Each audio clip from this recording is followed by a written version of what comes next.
निवेदन कर रही थी आप लोगों के मध्य में कि धर्म दर्शन संस्कृति की वो अमर जागीर था। और मैंने चर्चा की थी परसों के दिन के लीलाओं का वर्णन जब किया जाता है तो नाचने गाने तक सीमित रह जाते हैं। और यदि आर्य समाजी कोई व्यक्ति उनके गुणों का बखान कर दे तो आक्षेप लगाते हैं कि आर्य समाज मानता ही नहीं। ध्यान रखिएगा, इतने बड़े योगी को जो 16 कलाओं का जाता हो उसको 16,000 रानियों का पति बता दिया। जिसका केवल और केवल एक पुत्र हुआ हो, प्रद्युम्न। आज जब बच्चा पैदा होता है ना तो घर में बातें पता है क्या चलती है? इसकी आंखें तो इसकी मम्मी पर है, इसकी नाक इसके पापा पर है, इसके कान इसकी दादी पर है, इसका माथा इसके दादा पर है ना, इसके होठ इसके मामा पर है, इसकी चाल इसकी बुआ जैसी है या फूफा जैसी है। सब पर ही तो पूछा देते उसको, मॉडल को, है ना। पर चिंतन कीजिएगा, रुक्मणी ने जिस समय कृष्ण से कहा था कि मेरी एक इच्छा है पतिदेव, कृष्ण ने कहा था देवी आदेश करो, क्या इच्छा है? बोले मैं चाहती हूँ हमारे घर में जो पुत्र हो वो केवल आप जैसा हो, बिल्कुल आप जैसा। कृष्ण ने कहा अगर मेरे जैसी संतान चाहती हो, ध्यान दीजिएगा शब्दों पर, अगर मेरे जैसी संतान चाहती हो तो देवी तप करना पड़ेगा। बोले तैयार हूं। आज जिसे बद्रीनाथ कहा जाता है, 12 वर्षों तक कृष्ण और रुक्मणी दोनों वहां पर रहे थे। और आयुर्वेद के अंदर जो बेर लगते हैं उन बेरों का बड़ा महत्व है, कितने लाभकारी होते हैं जो झाड़ियों पर लगते हैं। कहते 12 वर्षों तक बेर खाकर के तप किया था बद्रीनाथ के अंदर। और 12 वर्षों के पश्चात जब एक संतान को, एक पुत्र रत्न को जन्म दिया था जिसका नाम था प्रद्युम्न।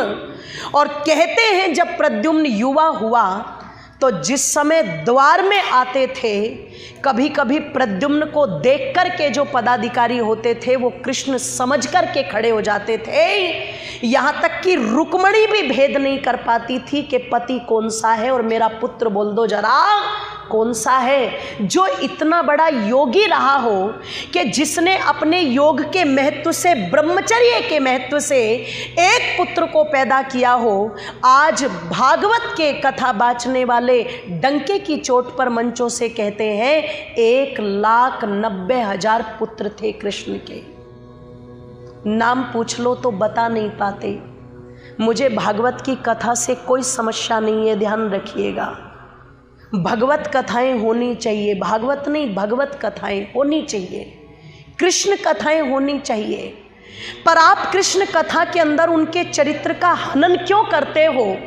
अरे उनके चरित्र को वो दिखाओ जो वो वास्तविकता में थे। वो केवल और केवल मुरली की तानों को बजाने वाले कृष्ण नहीं थे, अपितु एक उंगली पर सुदर्शन चक्र उठाने वाले कृष्ण थे। ध्यान रखना, जिस सुदर्शन चक्र को अश्वत्थामा उठाना तो दूर, लोगों हिला तक नहीं पाया था, कृष्ण एक उंगली पर घुमा देते थे उसको। चिंतन करना आप लोग, विचार करना आप लोग। ऐसे कृष्ण, उनको आर्य समाज मानता है। और बारंबार आप लोगों से यही विनती करता है, इतने बड़े योगी को भोगी बनाने की कोशिश मत करो, बड़ा कष्ट होता है जब ये ऊट पटांग भजन उनके नाम पर बजते हैं, ऊट पटांग गाने उनके नाम पर बजते हैं। इससे हमारी तो संस्कृति लांछित हो रही है ना।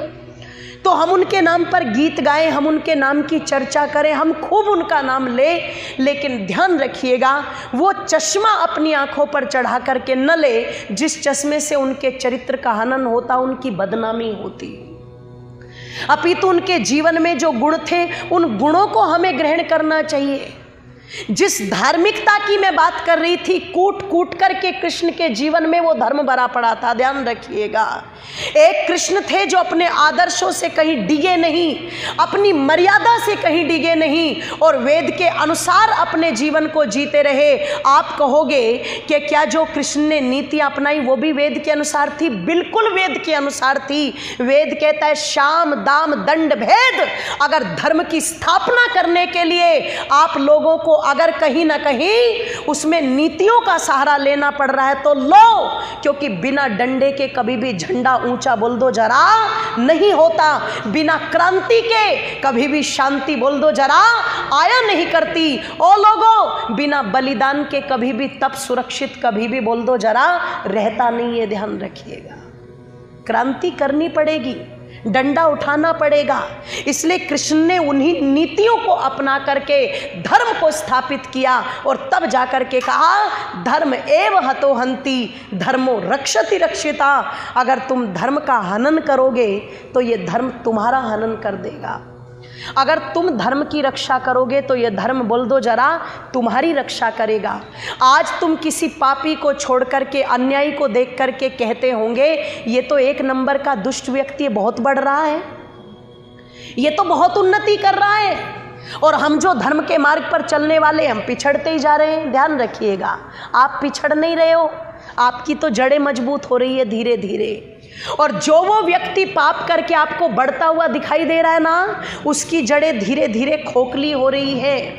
एक दिन जब वो जड़ें पूरी तरह से खोखली होगी तो वो भारी भरकम दिखने वाला वृक्ष भी यूं उखड़ करके गिर जाएगा।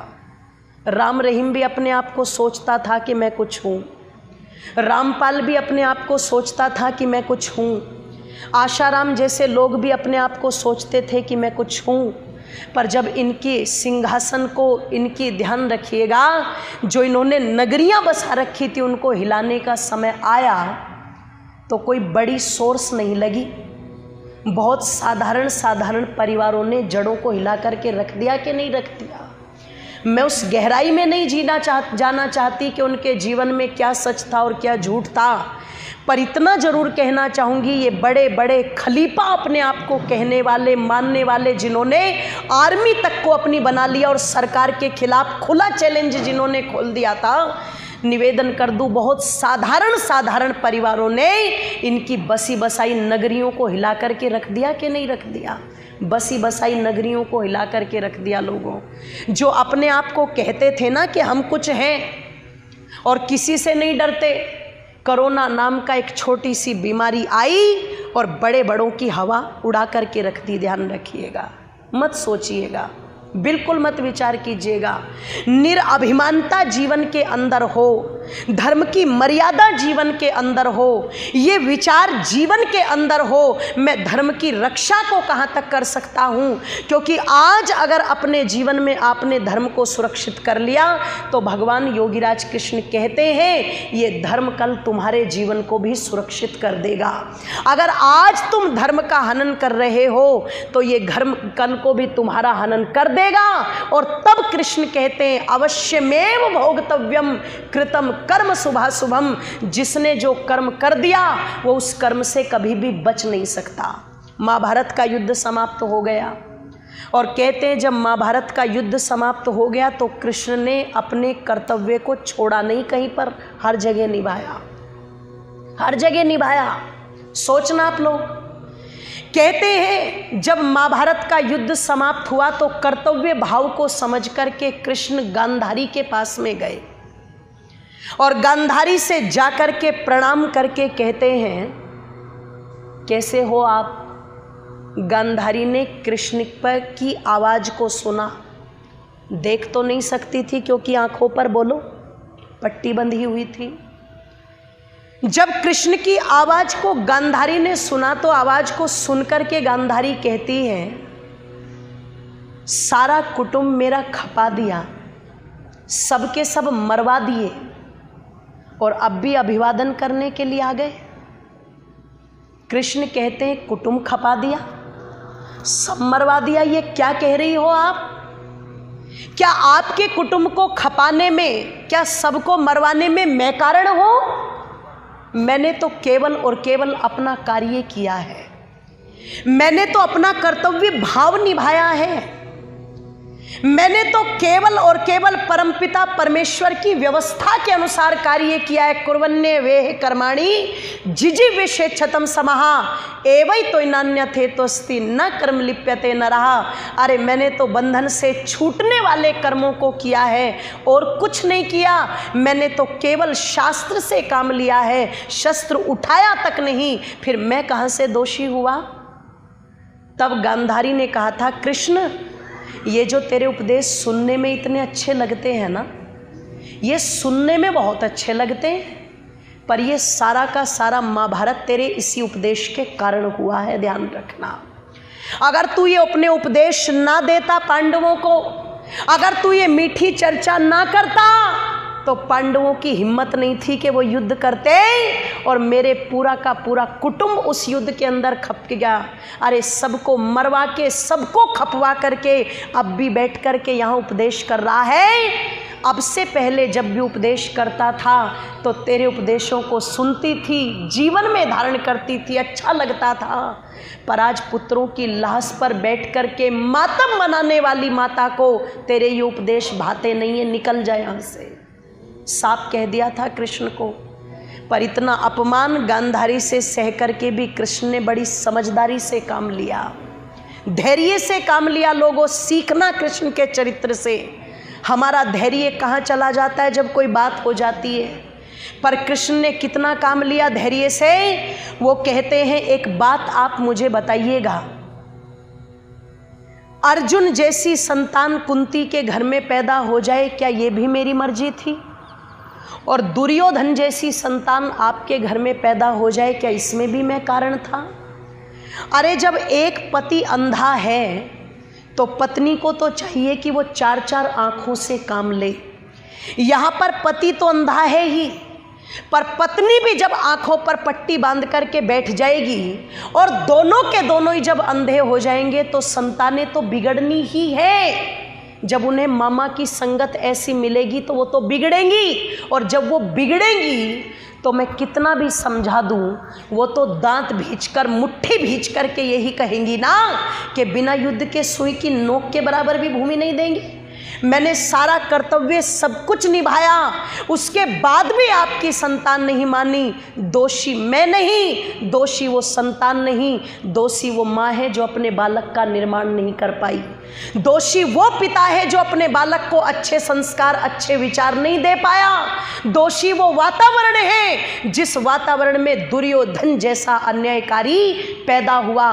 निवेदन कर दूं आप लोगों के सामने, इस तरीके से गांधारी को बात को कह दिया। अंत में हाथ जोड़ करके माफी मांगने लगी, कृष्ण मुझे माफ करना, मैं पुत्रेश्वरा में आकर के ये शब्द कह गई, वास्तव में मैं इस गहराई को समझ नहीं पाई।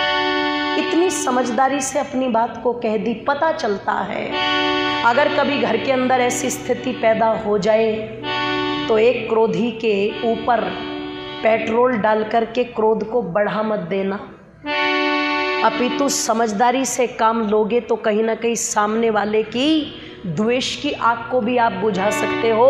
ये कृष्ण का जीवन हमें प्रेरणा देता है। पर दुख तो इस बात का है लोगों, इन बातों की चर्चा बहुत कम हो पाती है मंचों से, है ना, और नचाने की चर्चा ज़्यादा होती है। कई बार राम कथा होती है, मेरी कृष्ण कथा होती है, तो लोग कहते हैं जी हमें नचा दो। एक बार मेरे पास में पर्ची आई, थाली में माला रखी हुई थी, उसमें शॉल रखी हुई थी और शॉल के ऊपर पर्ची रखी हुई थी और पर्ची पर लिखा हुआ था कि हमें नचा दो। तो मैंने तुरंत मंच से बोला कि मैंने कहा मैं डीजे वाला बाबू हूँ कि जो गाना चला दूँ और तुम्हें नचा दूँ। ये तो वही है ना, डीजे वाले बाबू मेरा गाना चला दे। तो मैंने कहा मुझे डीजे वाला मान लिया तुमने जो मैं गाना चला दूँ और तुम्हें नचा दूँ। मैंने कहा ध्यान रखना, शरीर नहीं व्यक्ति का मन नाचना चाहिए भक्ति भाव में। और ध्यान रखिएगा जब व्यक्ति का मन नाचता है ना लोगों, तो रोंगटे खड़े हो जाते हैं उस समय, है ना। और जब रोंगटे खड़े हो जाते हैं तो व्यक्ति महापुरुषों को याद करता है। और कैसे याद करता है, आइए चंद पंक्तियाँ मेरे साथ मिलकर के गुनगुना दीजिएगा और फिर कुछ चर्चा करेंगे जो आदरणीय हमारे शास्त्री जी ने लिख कर के मुझे दी है, उस पर चर्चा करेंगे। कि बनकर सूरज चांद जगत में के बनकर सूरज चांद जगत में, कि बनकर सूरज चांद जगत में चमक उठे दो प्यारे नाम, एक योगेश्वर कृष्ण दूसरे मर्यादा पुरुषोत्तम राम। बनकर सूरज चांद जगत में, बनकर सूरज चांद जगत में चमक उठे दो प्यारे